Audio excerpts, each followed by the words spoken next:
না করলে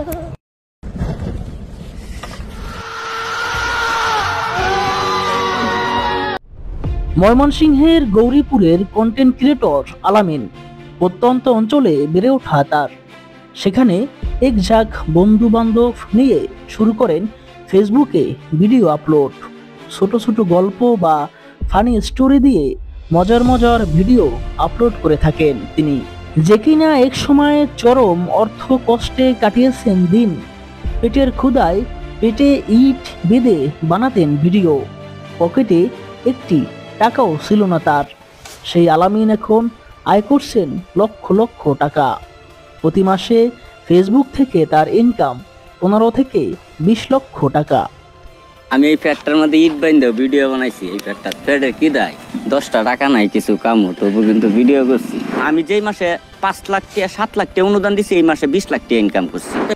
এসব কন্টেন্ট তৈরি করতে রয়েছে অনেক ঝুঁকি, অনেকেই হয়েছেন হতাহত কিংবা আহত। সেই তালিকায় এবার নিজের নামটিও জড়ালেন ময়মনসিংহের এই ভাইরাল কন্টেন্ট ক্রিয়েটর আলামিন। একটি ফানি ভিডিওতে দেখা যায় আগুনের তাপ সহ্য করতে না পেরে তিনি লাফ দিয়ে পড়েন পানিতে।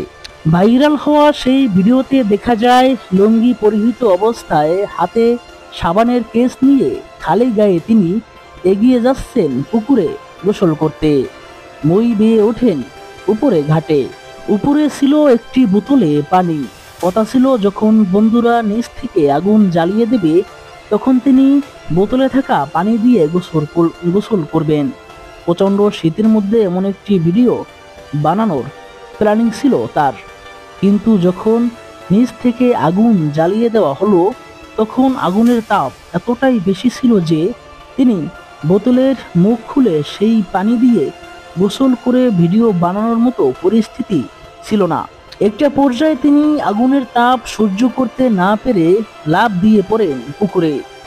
বর্তমানে আলামিন ঢাকার একটি বেসরকারি হাসপাতালে চিকিৎসা নিচ্ছেন।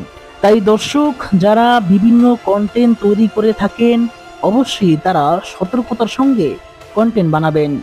মনে রাখবেন, একটি দুর্ঘটনা সারা জীবনের কান্না।